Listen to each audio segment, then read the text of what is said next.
Assalamualaikum warahmatullahi wabarakatuh.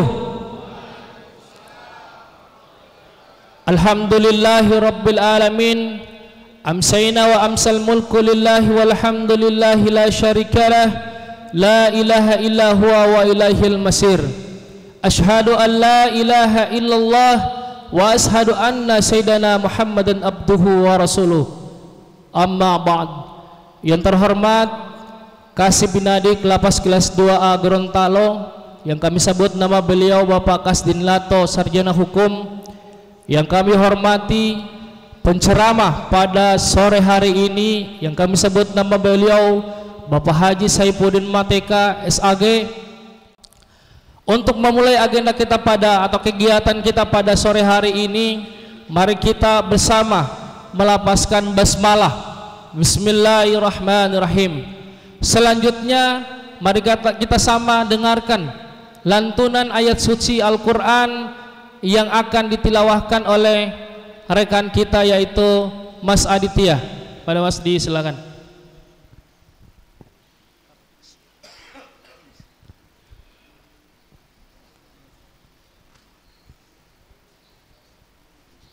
Assalamualaikum warahmatullahi wabarakatuh.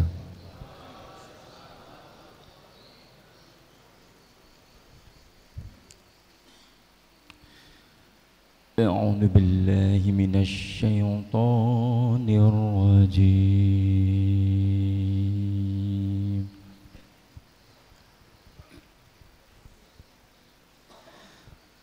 Bismillahirrahmanirrahim.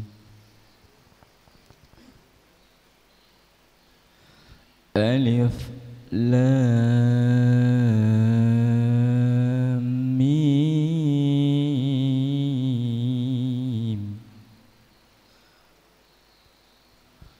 Zalikal kitabu la raiba fihi hudan lil muttaqin.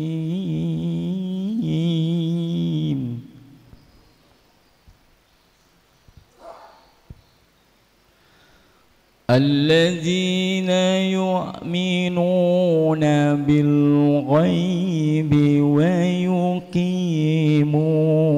الصلاة ومما رزقناهم ينفقون والذين يؤمنون بما أنزل إليك وما أنزل من قبلك وبالآخرة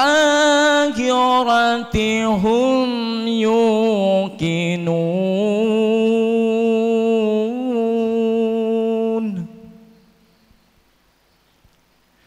أولئك على هدى من ربهم وأولئك هم المفلحون.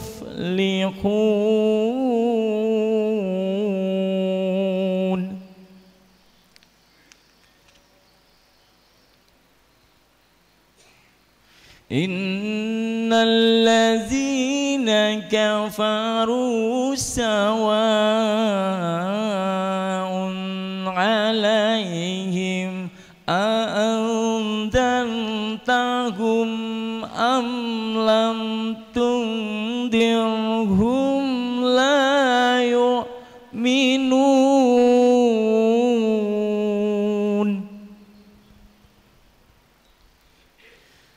ختم الله على قلوبهم وعلى سمعهم وعلى أبصارهم غشاوة ولهم عذاب عظيم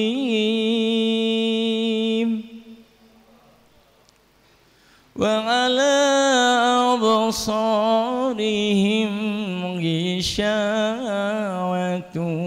ولهم عذاب عظيم صدق الله العظيم. Wassalamualaikum warahmatullahi wabarakatuh.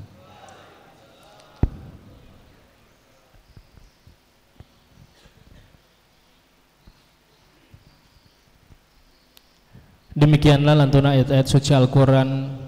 Kepada rekan kami ucapkan banyak terima kasih. Hadirin jamaah Masjid At-Taubah yang sangat dirahmati Allah Subhanahu wa taala. Selanjutnya sambutan dan arahan dari Kasih Binadik Lapas Kelas 2 Gorontalo. Kepada Bapak kami persilahkan.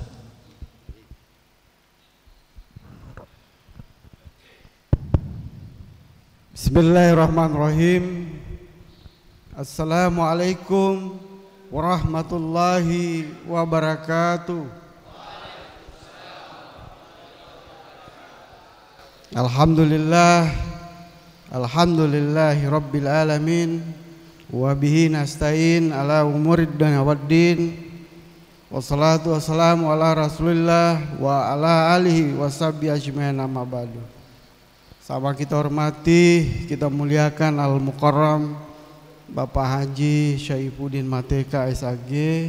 Terima kasih Pak, hari ini sudah lama kita baru berjumpa kembali nih dengan Pak Haji. Hari ini kami sama pakai baju juga kerawang, warnanya juga sama. Pak Haji bilang baku janji, ya karena janji sesuai dengan peraturan gubernur. Betul Pak Haji. Jadi hari ini sampai dengan besok kita pakai baju kerawang, artinya diatur di dalam Pergub nomor 9 tahun 2014, termasuk Kupia Keranja ini, Kupia Keranja ya namanya, itu juga diatur di dalam Pergub nomor 9 tahun 2017. Ya, jadi budayakan ini seperti ini, ya. Jadi pakai produk lokal daripada kita pakai produk impor. Jangan sampai tak salah pakai lagi produk dari mana ini, ya. Baik, kita lanjut. Puji dan syukur kehadirat Allah Subhanahu wa taala karena atas berkah rahmat dan hidayahnya kita kembali berkumpul di tempat ini dalam rangkaian kegiatan pembinaan bagi kita semua warga binaan pegawai yang ada di Lapas Kelas 2 Gorontalo. Kami hormati Ketua Harian, Koordinator Bidang Dakwah dan TPQ Pak Haji Faisal, Haji Jamal Mauduto, ya. Kami hormati seluruh pemirsa jamaah yang nonton live streaming di Facebook Masjid At-Taubah Lapas Kelas 2 Gorontalo, serta jamaah yang hadir pada kesempatan ini. Yang saya hormati, saya banggakan, yang insya Allah kita sama dirahmati dan dimuliakan oleh Allah Subhanahu wa taala. Tentunya pada kesempatan ini karena waktu kita begitu cepat bergulir, ya. Namun beberapa hal yang pertama yang perlu saya sampaikan kepada jamaah sekalian, bentuk apresiasi dan terima kasih yang sebesar-besarnya kepada jamaah yang telah bersedekah. Saya tidak mau sebut siapa-siapa mereka terhadap pengembangan dari Masjid At-Taubah ini. Karena kita sampaikan kemarin, mungkin tinggal sedikit waktu kita, ya, kita akan bertemu dengan bulan Ramadan. Hari ini kita sudah masuk pada bulan Rajab. Alhamdulillah berapa jamaah, tapi bukan dari pihak keluarga, ya keluarga yang kemudian begitu juga memperhatikan kita yang ada di dalam ini. Mereka menyumbangkan ada berupa kipas angin yang insya Allah ketika kita akan melaksanakan ibadah sholat, insya Allah kondisi masjid kita ini akan sangat representatif. Artinya tidak begitu gerah ketika berada, sehingga insya Allah lebih khusyuk sholat kita. Namun tidak menutup kemungkinan kalau masih ada yang mau, ya keluarga yang mau bersedekah dengan Masjid At-Taubah, dipersilakan ke panitia. Panitianya ada. Kemudian jamaah yang dirahmati oleh Allah Subhanahu wa taala, kembali kami ingatkan bahwa kegiatan ini tidak hanya semata-mata kita berkumpul di tempat ini, ya. Namun ada sisi yang paling sangat kita cari adalah bagaimana kita mendekatkan diri kepada Allah Subhanahu wa taala. Jamaah yang dirahmati oleh Allah Subhanahu wa taala, ada hal juga yang terkait hal dunia kita. Ya, jadi selain mendekatkan diri kepada Allah Subhanahu wa taala, kalau hal dunia kita adalah ini bagian pemenuhan Undang-Undang nomor 22 tahun 2022. Ya, jadi Bapak hadir di sini juga tuntutan negara, karena pemerintah juga harus kita dengar, ya. Karena itu undang-undang itu adalah pesan pemerintah. Nah, kalau saya garis bawahi di Undang-Undang nomor 22 ini di pasal 10 ada 3 hal yang sangat penting di situ. Ya. Yang pertama, bahwa setiap warga binaan itu bisa mendapatkan haknya setelah ada 3 poin yang harus dilewati sini. Yang pertama adalah telah mengikuti program pembinaan yang dengan baik. Kemudian yang kedua adalah telah menunjukkan penurunan tingkat risiko. Risiko apa itu? Risiko banyak, nanti ada penilaiannya.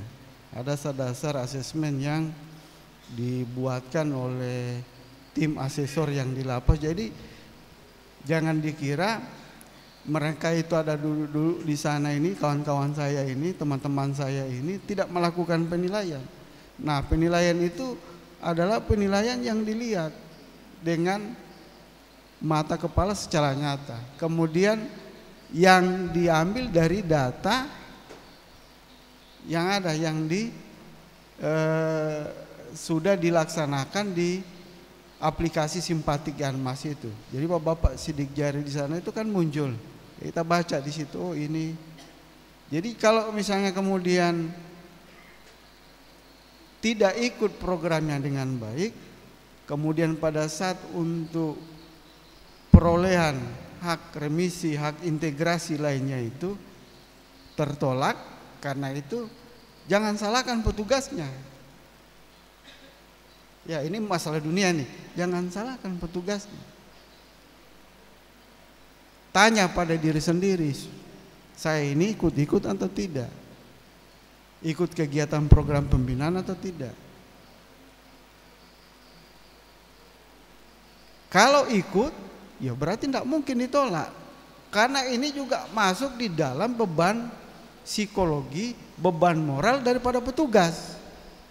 Kalau petugas juga ikut kompromi bermain untuk menyatakan orang itu sudah berbuat sesuai dengan ketentuan aturan yang ada, berarti juga salah petugasnya. Ya, jadi sama-sama berhimpun-himpun dosa juga, membohongi kondisi. Tapi kalau dia bicara jujur berarti sudah seperti itu. Maka jangan salahkan siapa, tapi salahkan ke diri sendiri. Saya sudah ikut kegiatannya dan lain sebagainya. Ya, jadi mohon jamaah sekalian, mari kita sama-sama penuhi, ya, penuhi segala ketentuan yang dituntut oleh pemerintah juga. Penuhi kondisi juga kebatinan kita, ya. Dengan demikian tidak ada sesuatu yang bisa mengatasi stres kita itu dengan baik, dengan sempurna, kecuali bagaimana kita mendekatkan diri pada Allah Subhanahu wa taala. Bapak sholat, Bapak itu bukan buat saya, buat Bapak, ya kan? Buat Bapak. Bapak belajar mengaji, ya, tadarus. Nanti kita sudah mulai dilatih. Nanti insya Allah kebiasaan-kebiasaan yang kita dapatkan di sini, ketika kita keluar, insya Allah itu akan terpatri, ya, tertanam di dalam hati. Ketika dengar azan karena kebiasaan, sudah somba jalan itu som pakai baju jalan pergi di masjid. Ya. Maka biasakan sholat di masjid juga, gitu, supaya terbawa seperti itu. Saya kira saya tidak panjang karena Pak Ustadz nanti kita insya Allah paling lambat 17.00 atau jam 5 sudah selesai kegiatan kita, sekaligus doa yang nanti dipimpin oleh Pak Ustadz. Saya kira mungkin itu dulu sementara. Mohon maaf bila ada hilaf kata. Wabillahi taufik wal hidayah. Assalamualaikum warahmatullahi wabarakatuh.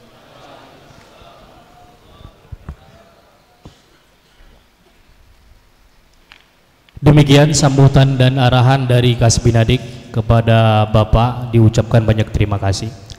Bapak-bapak jamaah Masjid At-Taubah yang dirahmati Allah Subhanahu wa taala, selanjutnya ceramah agama yang akan disampaikan oleh Al-Ustadz Haji Saifuddin Mateka SAG. Kepada beliau dipersilahkan.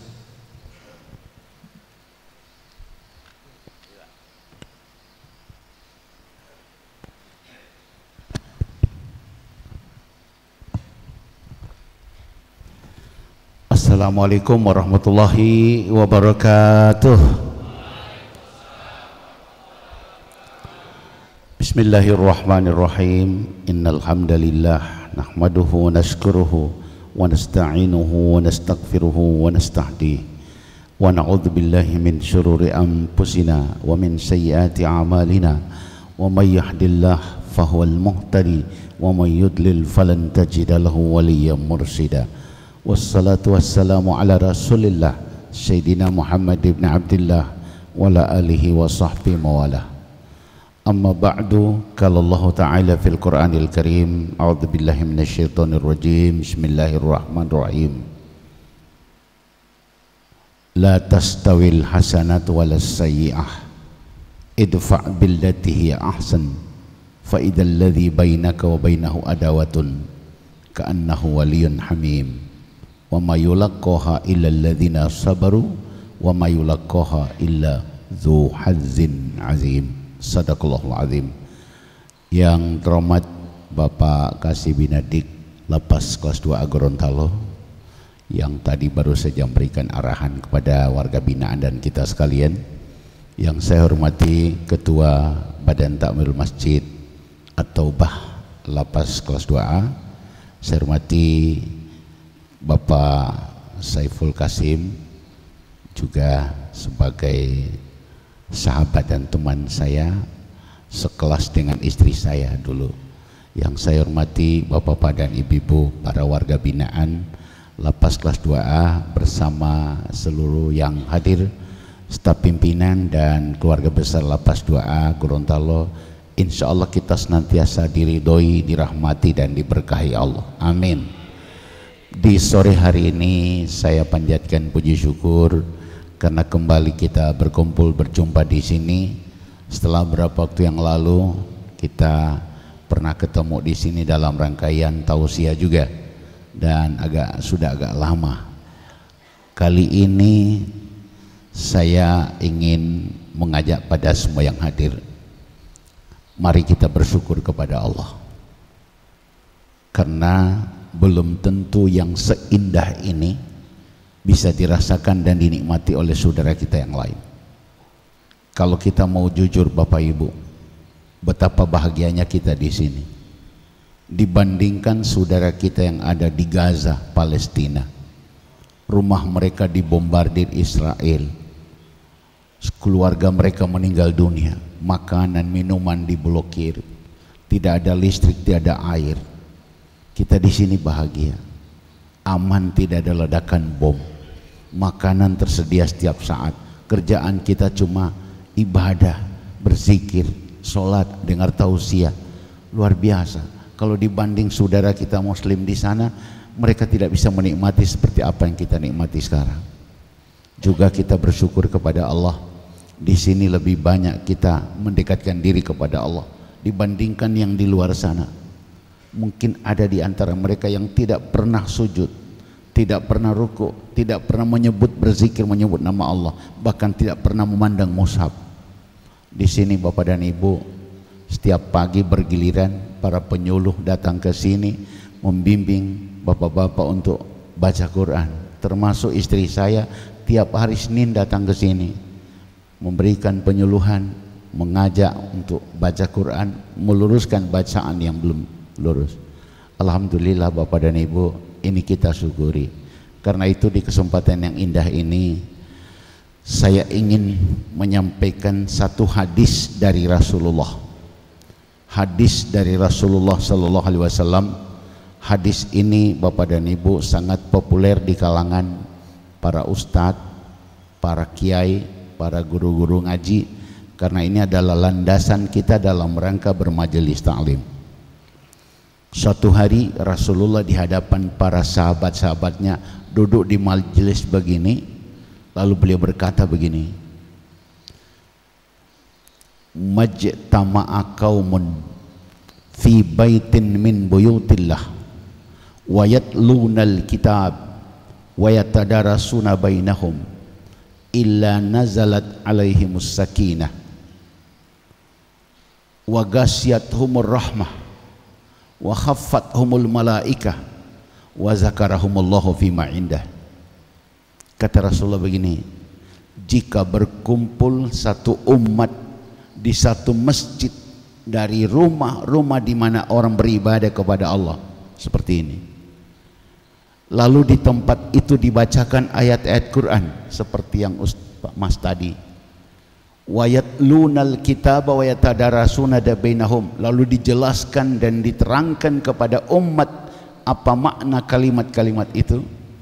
Kata Nabi, illa nazalat alaihimus sakinah, maka di tempat itu Allah akan turunkan ke dalam hati mereka ketenangan batin. Percayalah Bapak Ibu, ketika kita mendengarkan lantunan ayat Quran tadi, ketika kita mendengarkan ceramah tausiah, ketika kita mendengarkan arahan sambutan, ada ketenangan dalam jiwa kita. Siapa yang memasukkan itu? Allah. Di dalam Al-Quran Allah berfirman, huwallazi anzala as-sakinata fi qulubil mu'minin liyazdadu imanan ma'imanihim. Dialah Allah yang memasukkan sakinah, ketenangan ke dalam hati orang beriman, sehingga dengan ketenangan itu makin bertambah iman mereka dari iman yang telah ada. Jadi iman kita sudah ada, makin bertambah lagi iman itu. Sehingga itu saya melihat ada orang yang keluar dari binaan ini, wajah mereka bercahaya, ada titik hitam tanda sujud, mereka lebih kelihatan lebih beradab, kelihatan lebih syar'i, kelihatan lebih islami setelah mendapatkan binaan di sini. Karena apa? Allah yang memasukkan ketenangan itu dalam hati mereka. Huwallazi anzala as-sakinata fi qulubil mu'minin. Dialah Allah yang masukkan sakinah ke dalam hati orang beriman. Jadi itu yang pertama. Jadi ketika kita duduk di masjid, baca Quran, diterangkan, tausiahkan, lalu kita merasakan ada sesuatu yang masuk dalam relung jiwa kita. Apa itu? Kita merasa nyaman dan tenang. Dan percayalah Bapak dan Ibu, hidup itu bukan mencari kenyang, kita mencari tenang. Apa artinya perut kenyang tapi jiwa tak tenang? Lebih nyaman kita walaupun tidak terlalu kenyang tapi hati kita tenang. Di sini kita temukan ketenangan. Karena apa ketenangan itu? Ada rahasia. Tadi waktu dari luar saya sudah dengar ada zikir, tahlil. Tahlil seperti tarikat Naqsabandiyah. Allah berfirman dalam Al-Quran, alladzina amanu wa tatma'innu qulubuhum bidzikrillah, ala bidzikrillahi tatma'innul qulub. Orang-orang beriman itu jadi tenang hati mereka karena berzikir kepada Allah. Ketahuilah, dengan zikir itu hatimu jadi tenang. Jadi ketika kita tadi mengucap zikir la ilaha illallah, la ilaha illallah, ada ketenangan yang merasuk dalam kalbu kita yang kita sendiri tidak merasakan, tapi Allah yang memasukkan itu, dan kenyamanan itu kita rasakan sudah itu. Yang kedua, kata Nabi, wa ghasyiyatuhumur rahmah. Ketika kita sedang duduk bersama mendengarkan tausiah dan kajian pengajian, Allah bilang ghasyiyatuhumur rahmah. Allah memandang mereka dengan penuh cinta. Allah memandang mereka dengan penuh kasih sayang. Allah memandang mereka dengan kasih. Jadi kalau Allah memandang kita dengan kasih, Masya Allah, luar biasa Pak Bu. Kasih Allah itu tidak nampak seperti kasih seorang cewek pada kekasihnya, tidak. Kasih Allah itu kalau kita dipandangnya dengan kasih sayangnya, maka itu pertanda kita dilepaskan dari azabnya. Inna rahmati taglubu gadabi. Sesungguhnya kasih sayangku meredam semua azab dan siksaku. Betapa bahagianya kita dipandang Allah dengan rahmatnya. Jamaah sekalian, Imam Ghazali yang bernama lengkap Abu Hamid Muhammad bin Muhammad Al-Ghazali, suatu hari dia pernah menulis. Sementara dia menulis kitabnya yang terkenal Ihya Ulumuddin, begitu mata penanya dicelupkan ke dalam botol tinta, ketika diangkat mau menulis kembali, seekor lalat hinggap di mata pena. Dia tatap terus lalat itu dan dibiarkan lalat itu mengisap tinta di ujung mata penanya sampai tintanya kering dan lalatnya kenyang. Baru itu lalat terbang, baru dia lanjutkan menulis. Malamnya Imam Ghazali bermimpi. Dia ditemui oleh Rasulullah dalam mimpinya. Lalu Rasul berkata, wahai Abu Hamid Muhammad bin Muhammad Al-Ghazali, aku adalah Rasulullah. Aku datang kepadamu menyampaikan pesan cinta dari Allah. Allah menyatakan sangat menyayangimu, karena tadi waktu engkau menulis, seekor lalat hinggap di mata penamu. Kau biarkan lalat itu mengisap mata penamu sehingga sampai kering tintanya, baru kau lepaskan. Rasa cintamu pada seekor lalat, sekecil lalat makhluk Allah, maka Allah yang mempunyai lalat itu, pencipta lalat, sangat menyayangimu. Bayangkan Bapak Ibu, rahmat yang diterima oleh Imam Ghazali cuma tersebab pada setitik tinta yang dibiarkan diisap oleh seekor lalat. Itulah rahmat. Rahmat itu jamaah sekalian tidak didapat melalui amal-amal besar dengan biaya yang banyak, tidak. Amalan yang kecil tapi dilakukan dengan penuh cinta, dilandasi dengan kasih sayang dan ketulusan, disitulah pintu pembuka rahmat Allah. Sehingga itu dalam Quran Allah berfirman, inna rahmatallahi qaribum minal muhsinin. Sesungguhnya rahmat Allah itu dekat sekali dengan orang-orang yang gemar berbuat baik. Bayangkan kalau Allah memandang kita dengan rahmatnya. Imam Ghazali dapat gelar rahimahullahu an hanya karena setitik tinta di mata pena. Kita yang duduk di sini dipandang Allah dengan rahmatnya, bahagianya. Yang ketiga, wa khaffathumul malaikah. Ketika kita sedang duduk di majelis ini, kata Nabi, turun para malaikat membentangkan sayapnya di atas kepala kita sambil malaikat berdoa, ampuni dosanya mereka yang duduk di bawah bentangan sayap saya. Jadi kita tidak melihat malaikat karena dia gaib, tapi percayalah ada malaikat yang Allah turunkan khusus menemui mereka yang duduk di majelis zikir. Setelah ketemu majelis itu, mereka memintakan ampunan bagi mereka yang duduk di majelis itu. Jadi insya Allah sesudah ini, insya Allah dosa-dosa kita telah diampunkan oleh Allah. Amin. Jamaah sekalian dirahmati Allah, bukan cuma itu, yang keempat ini yang lebih indah lagi. wa zakarahumullahu fima indah. Kata Nabi, mereka yang duduk di majelis itu dibangga-banggakan Allah di hadapan para malaikat-malaikatnya. Hepoponengelo itu. Jadi ketika kita duduk di acara-acara majelis seperti ini, Allah bilang ke malaikat, wahai malaikat, lihat, pandang dunia, hamba-hambaku yang mereka lain disibukkan oleh dunia, tapi lihat mereka yang duduk di majelisku, mereka menyebut dan mengagungkan asmaku, mereka membaca kalam-kalamku yang mulia, mereka mendengarkan penjelasan-penjelasannya agamaku. Aku bangga sama mereka, aku banggakan mereka di hadapan para malaikat. Luar biasa. Sedangkan kita cuma dibanggakan oleh pemerintah saja, kita rasanya bangga. Kalau ada ayahanda, bagus ini, bapak ini warga masyarakat terbaik. Kalau sudah diacungi jempol Pak Lurah, tuh bagus, bangga. Apalagi kalau sudah Pak Camat, apalagi sudah Pak Wali, apalagi kalau sudah gubernur, apalagi sudah menteri, apalagi sudah presiden. Dibanggakan oleh yang makin di atas, makin kita bangga. No, ini bukan manusia, Allah yang banggakan kita. Di hadapan siapa? Di hadapan para malaikatnya. Karena itu saya menghimbau pada kita sekalian, jikalau ada acara-acara seperti ini, hadirilah, duduklah di dalamnya, ikutilah acaranya. Ada 4 keunggulan kita peroleh, kata Rasulullah. Ketenangan batin yang Allah masukkan dalam jiwa kita, pandangan rahmat dari Allah yang memandang kita dengan penuh cinta, diteduhi malaikat dengan sayap-sayapnya dan diampunkan atas dosa-dosa kita, dan dibangga-banggakan Allah di hadapan makhluk mulianya, para malaikat-malaikatnya. Jemaah sekalian dirahmati Allah, mari kita lihat seperti apa pengaruh ketenangan jiwa yang disebut dengan sakinah. Sakinah itu Bapak dan Ibu kalau diterjemahkan ke dalam bahasa Indonesia, ketenangan batin. Batin yang tenang. Orang itu Bapak dan Ibu kalau memiliki batin yang tenang, ada stabilitas batin yang sungguh mahal harganya.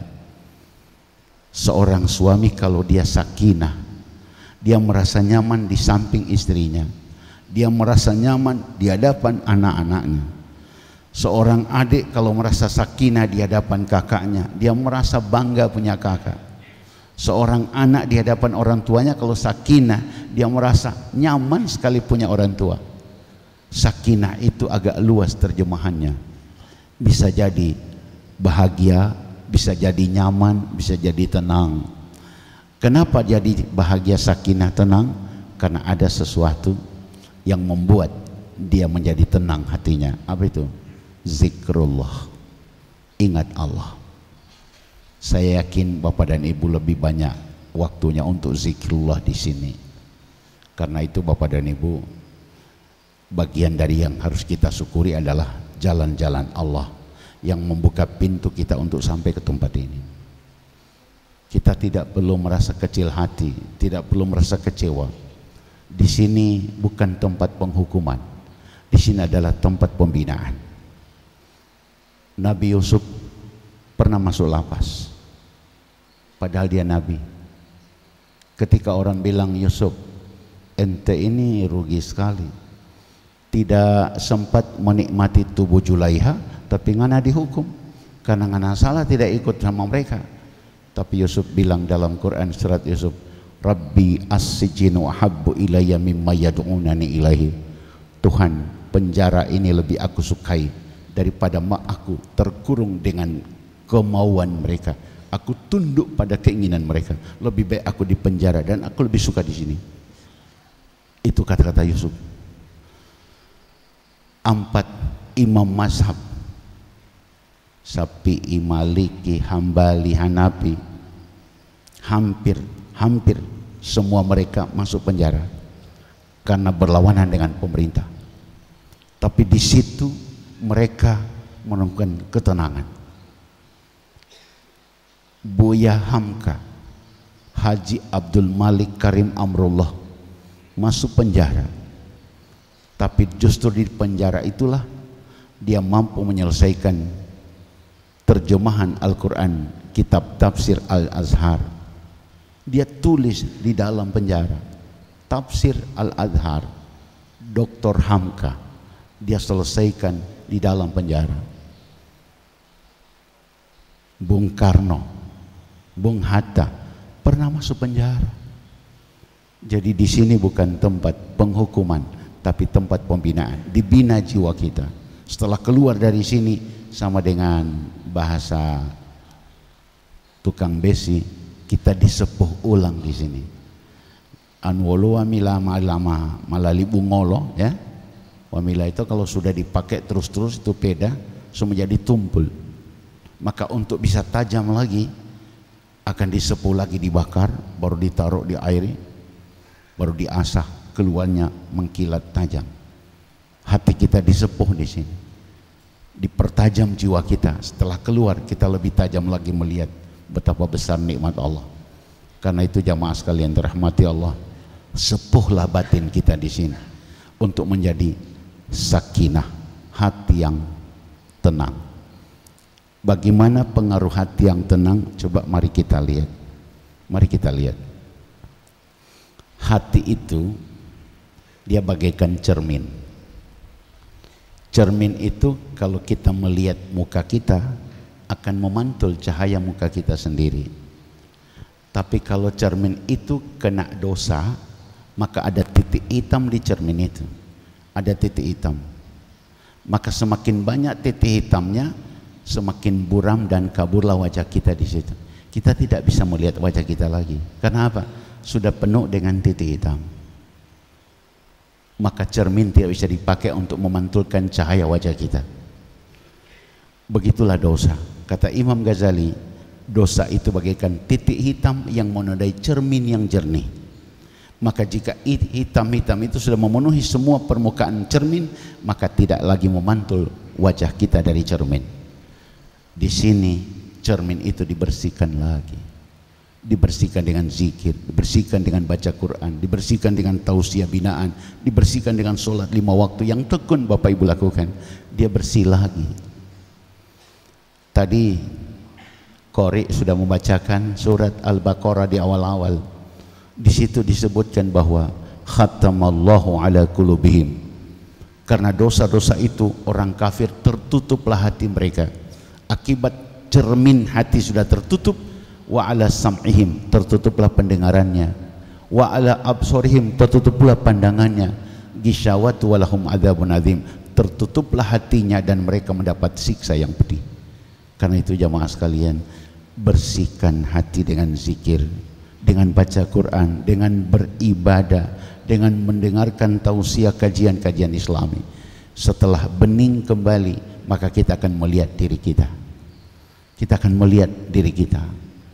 Bahasa Lomongopanggola, mungkin ada yang tidak tahu bahasa Gorontalo, nanti saya terjemahkan. Bunyinya begini: wonoi omololohe eya diduhuwata didubitea hulilingamulotea wonoi omololohe eyamu didubitea diduhuwatamu lolohelo tobatangamu. Itu kalau di ahli-ahli tarekat disebut dalam bahasa tarekat, man arafa nafsahu faqad arafa rabbahu. Siapa yang telah mengenal jiwanya, dia pasti akan mengenal Tuhannya. Bersihkan jiwa kita, insya Allah lancar hubungan kita dengan Tuhan. Won ma'tawanto tuango duhelundo tuango jiwando membidu walando. Percaya Bapak dan Ibu, Allah itu bersemayam dalam jiwa kita. Dalam surat Al-A'raf dia berfirman, fa'lamu annallaha yahulu bainal mar'i wa qalbi. Ketahuilah oleh kalian, Allah membatasi seseorang dengan hatinya. Ambung oja ilim-ilingato hilanto wow dia melalui olio atau hadratullah.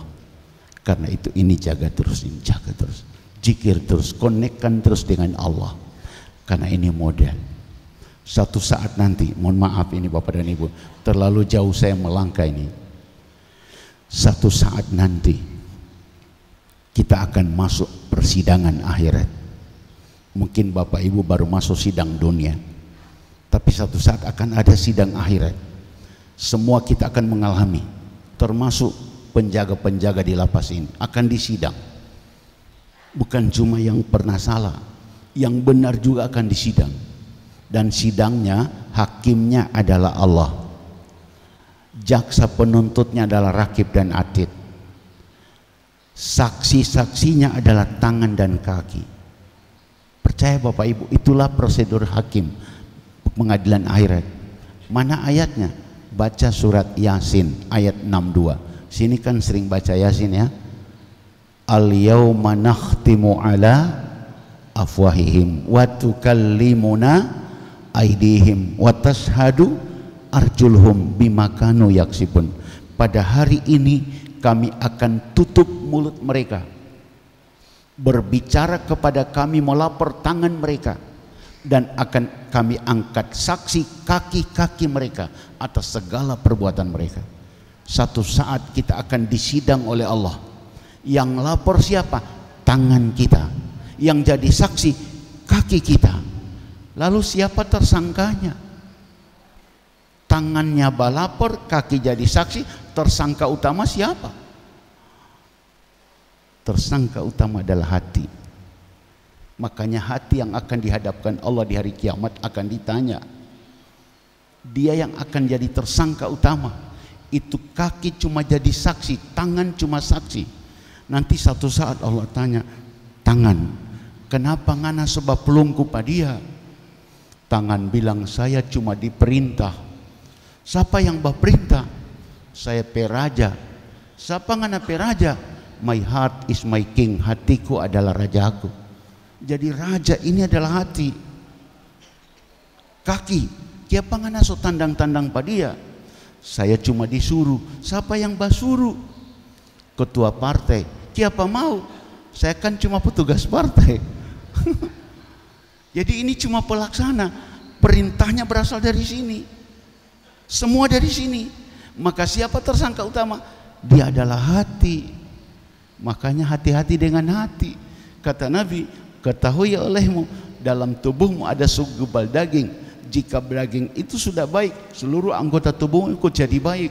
Dan jika dia sudah buruk, seluruh anggotamu ikut jadi buruk. Itulah hatimu. Kolbu namanya. Karena itu jamaah, berbahagialah kita di sini. Di binaan ini kita mengalami ketenangan batin yang disebut dengan tadi sakinah. Akibat kita selalu berzikir, kita baca Quran, mempelajari Al-Quran, kita dengarkan tausiah-tausiah Islami, membuat hati kita jadi tenang, sakinah. Bersihkan hati, sucikan hati, senangkan hati, tenangkan hati, karena dia adalah modal. Dari sini semuanya berawal. Boleh saya ilustrasikan ya? Ilustrasi saja ini ya. Ini apa? Gelas plastik. Isinya apa? Anggap saja ini botol ya, botol 600 ml ya. Itu botol 600 ml kalau di warung-warung harganya 3.500 ya, sampai 4.000 ya, 5.000 ada 5.000 ya. Tapi kalau dijual di bandara 10.000, kalau di hotel bintang 5 20.000, tapi kalau di tengah padang pasir yang tidak ada air 500.000. Airnya sama, ukurannya sama, jenisnya sama, harganya beda. Tergantung di mana tempatnya. Kalau dia di pinggir jalan, harganya cuma 500. Tapi kalau di tempat di mana dia dibutuhkan, harganya, nilainya tinggi sekali. Begitulah diri kita. Diri kita akan dibentuk nilai sesuai tempat kita berada. Ketika kita duduk di majelis seperti ini, nilai kita bagaikan air di tengah padang pasir. Di mata Allah nilai kita mahal sekali. Allahu Akbar. Tapi ketika kita berada di tempat maksiat, nilai kita seperti air yang ada di got lalu kita ambil dengan palo-palo. Nilai kita seperti nilai air got. Tempatkan diri kita di tempat di mana kita dihargai. Dan harga itu bukan harga manusia tapi harga Allah. Apa artinya penghargaan manusia dibandingkan penghargaan Allah? Karena itu tempatkan diri kita di mana tempat kita mulia. Saya mau cari tempat di mana Allah akan memberi nilai sama saya, nilai yang mahal sekali. Sekarang botol ini, anggap ini botol ya. botol ini saya tumpahkan airnya. Adakah orang yang mau beli botol harga 5.000? Tidak ada. Semahal-mahalnya harga plastik, tidak ada botol kosong, botol aqua kosong mau dibayar 5.000, tidak ada. Tapi kalau botol itu saya ganti isinya dengan gula madu asli dari Lemito, ada yang mau bayar 100.000? Ada.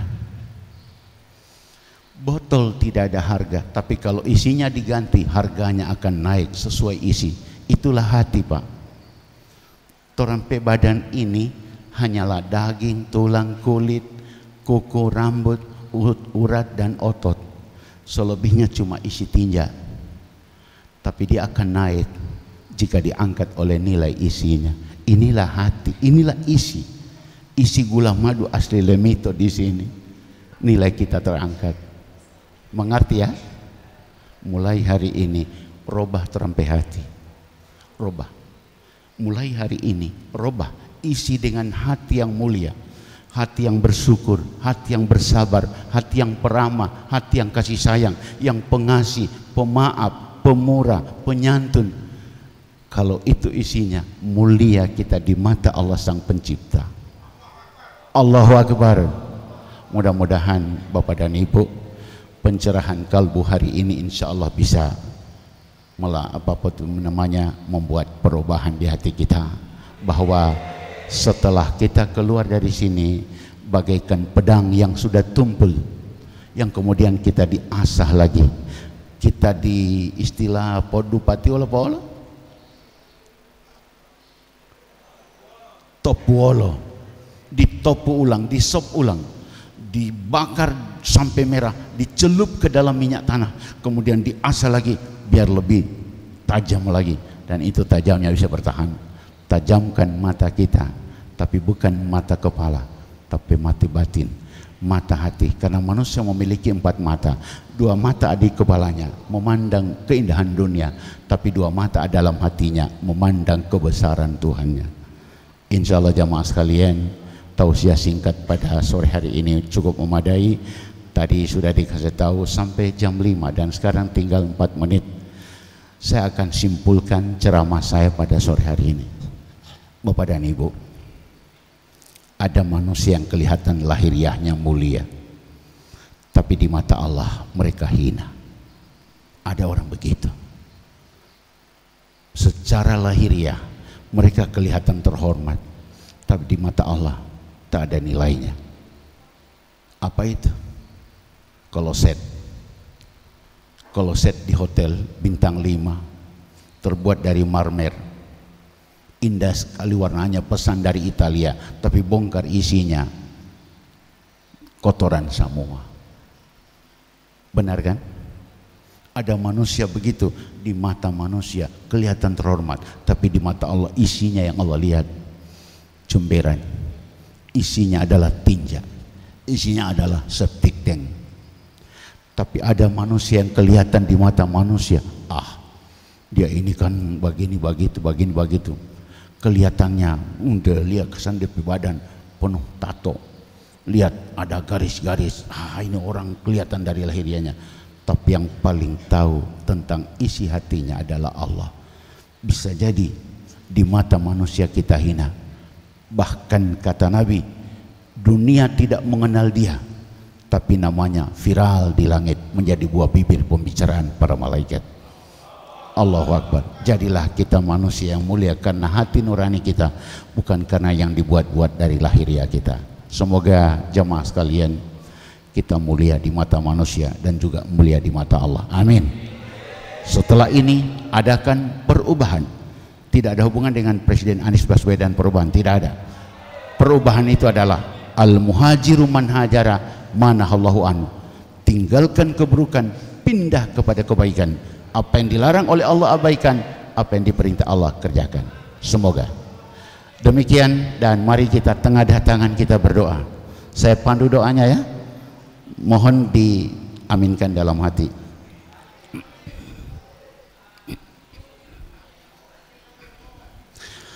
Bismillahirrahmanirrahim. Alhamdulillahirabbil alamin. Wa bihi nasta'inu ala umuri dunya waddin. Wassalatu wassalamu ala asyrafil anbiya'i wal mursalin Sayyidina Muhammadin wa ala alihi wa sahbihi ajma'in. Ya Allah, di sore hari yang indah ini kami persembahkan segala puji dan syukur kami kepadamu atas segala rahmat, nikmat dan karunia-Mu. Kami tengadahkan jemari tangan kami kepadamu, mohon perkenan dan pertolongan-Mu. Anugerahilah kami ya Allah jiwa yang sabar, yang ikhlas dan penuh syukur kepadamu. Jadikanlah tangan-tangan kami ini ya Allah memberi manfaat, faedah dan kebaikan kepada sebanyak-banyaknya orang, karena yang terbaik di matamu adalah yang paling banyak beri manfaat pada sesama. Lindungi dan jagakanlah tangan ini ya Allah melakukan kemaksiatan, menyakiti orang, mengambil yang bukan hak, menahan hak-hak orang. Jadikanlah tangan ini ya Allah pemberi gembira kepada mereka yang membutuhkan bantuan. Kami mohon padamu ya Allah, setelah kami keluar dari lapas binaan ini, jadikanlah kami sebagai hamba-hambamu yang engkau cintai dan mencintaimu, yang patuh menjalankan perintahmu dan taat meninggalkan laranganmu. Ya Allah, lindungilah keluarga kami yang ada di luar sana. Kami titipkan istri dan anak-anak kami kepadamu. Engkaulah sebaik-baik pelindung dan penjaga mereka. Hasbunallahu wa ni'mal wakil, ni'mal maula wa ni'man nasir, la haula wa la quwata illa billahil aliyil azim. Ya Allah, ampuni dosa kami, yang kecil maupun besar, yang sedikit maupun banyak, yang masih kami ingat atau tinggal engkau yang mengingatnya ya Allah. Ampunilah kesalahan kami bila pernah ada yang tersakiti dengan ulah kami. Kami mohon ya Allah, ampunkan dosa mereka sebagai penebus kesalahan kami. Kami mohon kepadamu, ampunkan pula dosa-dosa keluarganya. Ya Allah, padamu kami menyembah, padamu kami mohon pertolongan. Dengarkan doa kami, kabulkan pinta kami. Rabbana atina fid dunya hasanah wa fil akhirati hasanah wa qina adzabannar. Subhana rabbika rabbil izzati amma yasifun wa salamun alal mursalin. Alhamdulillahi rabbil alamin.